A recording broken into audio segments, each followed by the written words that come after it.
Welcome to Industrial PLC Application. This is Week 3 review, ANDing and ORing, and Introduction to Data Types. In your study of electronics and electrical theory, you learned about a series circuit and how that current has a single path to take. If any of the elements in the circuit fails, the entire circuit fails.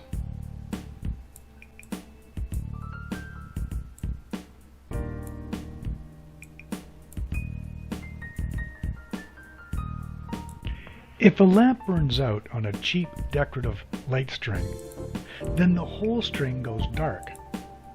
If one of the switches is off, in our example, the output is off.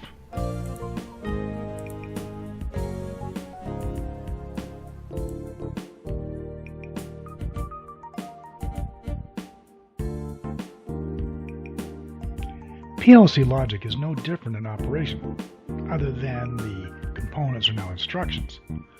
The rung below demonstrates the same principle. The only way the output will be energized is if all the leading inputs are true.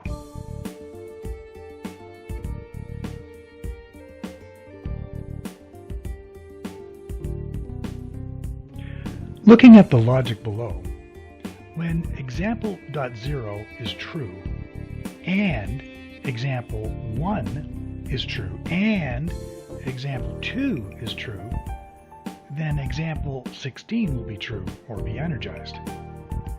This action in PLC terms is called ANDing contacts, or the contacts are ANDed together. Returning to the decorative lights, some are wired in parallel. This means regardless of the individual lamp's condition, the string will still light some of the bulbs.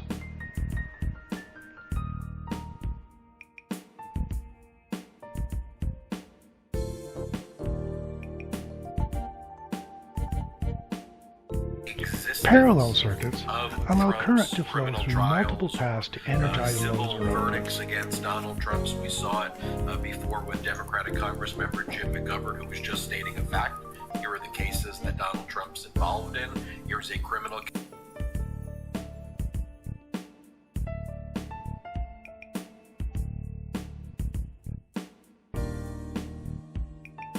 In the example logic below, there are two paths available to energize the output.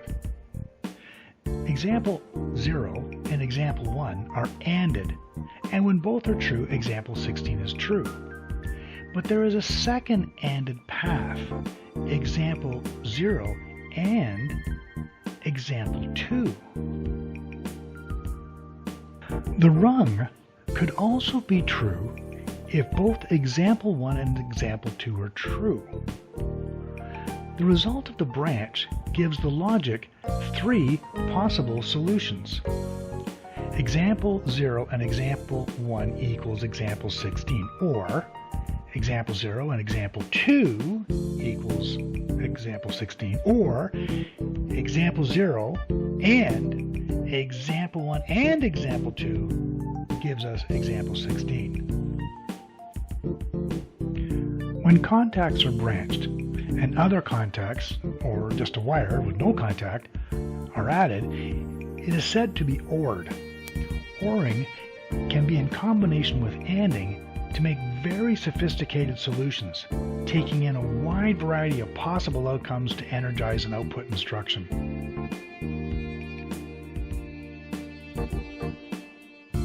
When there is a single direct path, then the contacts are ANDed. When there is an alternative solution, the contacts are ORed. Here, we see ANDed contacts within an ORed solution.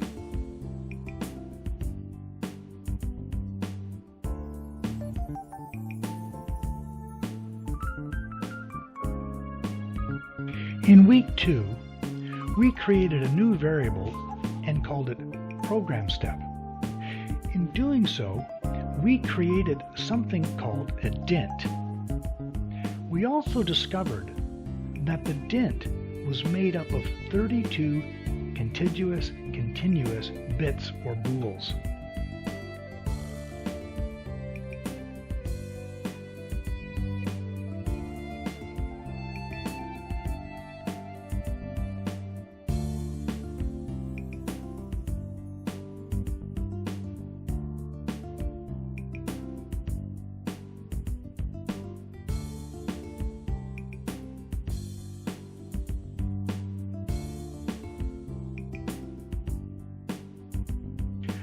Unfortunately, when we tried to use that new variable, it created a yellow card triangle.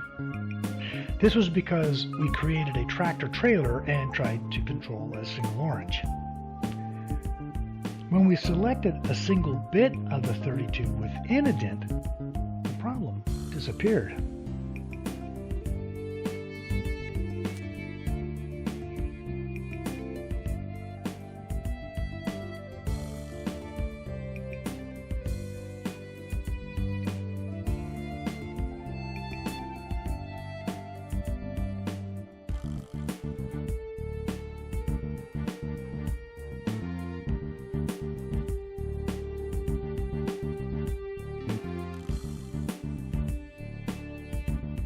This is because creating a variable reserves a segment of memory that the PLC will use whenever the program directs it to do so. A dent, like any I/O address, is merely a memory reservation, but it's constructed with more bits than just a bool.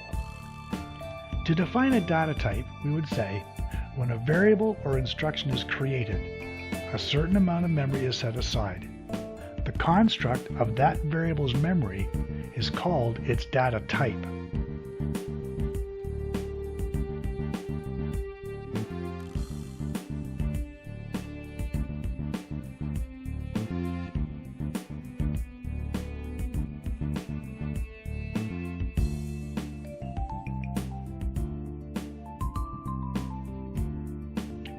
A simple data type is one that is only a self-contained unit of a set size. Let's look at some of the common sizes set aside and their construct. A bool is a single bit of memory, and it's also known as a bit. A bool is the smallest memory allocation. It can only hold a single value of either 1 or 0. It's like a privy, small and serves only a single purpose. All I/O contacts and coils will be bools. If you need something larger, then you can increase the number of contiguous continuous bools. There are many sizes depending on the number of bools assembled. Let's take a look at an example. Like a small cabin could be a single room, or it could be divided up into a few rooms. For example, 16 bools makes an int, which is short for integer. However, once created, you can look at the int as the whole, like the cabin, or you can examine each bool like each room in that cabin. An int can be used at the bool level just like the dint we created. But we can also look at the int as a number value based on the binary equivalent converted to decimal. An int can be any decimal number between 0 and 32,767. But hold that thought. You're already familiar with the dint. We found that it was made of 32 bits, which we used as bits. But if we use it as a number, it can represent any number between 0 and 2,147,483,647. There's also another data type called a lint, which is a long integer, and it's a special construct to give us the equivalency of 64 bools. You can have larger constructs, but then you will need more memory. Another consideration is organizing the data. With a larger house, you might need more control. Maybe you would like to make each room its own circuit. Okay, its own int or dint, but still be within a variable called house. You would need to assemble a collection of different variables and data types into one unit. And that is exactly what more complex data types do. There are data types that are bigger than a single simple data type. Much like a skyscraper where each floor, say a dint, has separate apartments, say cements, which in turn consists of different rooms, which could be bools. Not to mention, you have the elevator, the utility rooms, the lobby, underground parking, all the rest of it. A lot of data, all compressed into a single variable. Let's step back for a second and think about your cell phone's clock. Think of all the things it has to keep track of. What is the current time? Well, that's going to need its own variable. What is an alarm time? It needs another variable. Then it needs an instruction to create a pulse, and then another to count it, and then another to convert the pulse stream into milliseconds, seconds, minutes, hours, days, and each of those are their own variables. When we create some instructions, like some of the timers we'll be programming in week 4, you will find they are their own data type and contain a variety of data types within the instructions data type construct.